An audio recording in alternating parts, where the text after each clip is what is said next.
యావత్ తెలంగాణ సమాజానికి నమస్కారాలు తెలియజేస్తా ఉన్నాను.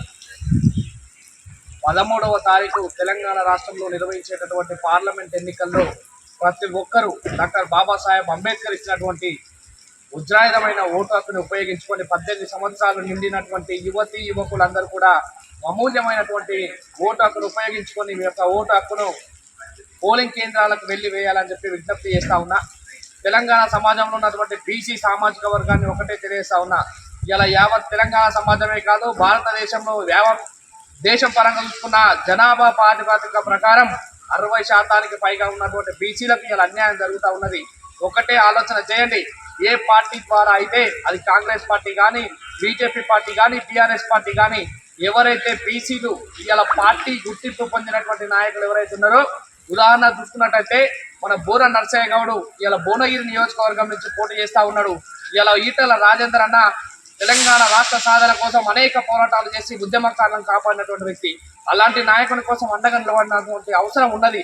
అదే మాదిరిగా నీలం మదన్న పైన కూడా ప్రతి ఒక్కరూ అండగా నిలిచి బీసీ నాయకులకి పెద్ద ఎత్తున భారీ మెజార్టీతో గెలిపించి పార్లమెంటుకు పంపించాలని కోరుతా ఉన్నా.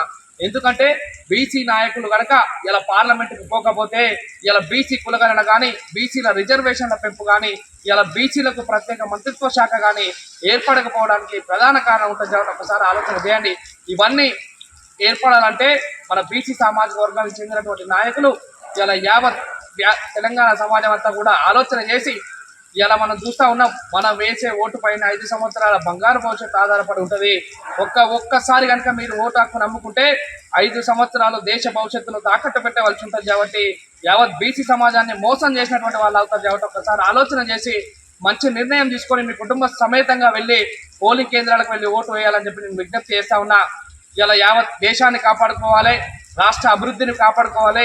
దేశ అభివృద్ధిని కాపాడుకోవాలంటే మంచి నాయకుని ఎన్నుకోవాలి, ప్రజల కష్టాలను తెలుసుకునే నాయకుని ఎన్నుకోవాలి, ప్రజలకు సేవ చేసే నాయకుని ఎన్నుకోవాలి, ప్రజలకు అండగా నిలబడే నాయకుని ఎన్నుకోవాలి, ప్రజలకు అన్నిటిని చూసే నాయకుని ఎన్నుకోవాలి. కాబట్టి ఇలా డబ్బులకు, మందు సీసాలకు, బిర్యానీ పొట్లాలకు మోసపోకుండా మీ పిల్లల భవిష్యత్తును దృష్టిలో పెట్టుకొని మీ పిల్లలు విద్యావంతులు కానీ, విద్యార్థులు కానీ ఇలా మీరు పోలింగ్ కేంద్రాలకు వెళ్ళి ఓటు వేయాలని చెప్పి విజ్ఞప్తి చేస్తా ఉన్నా.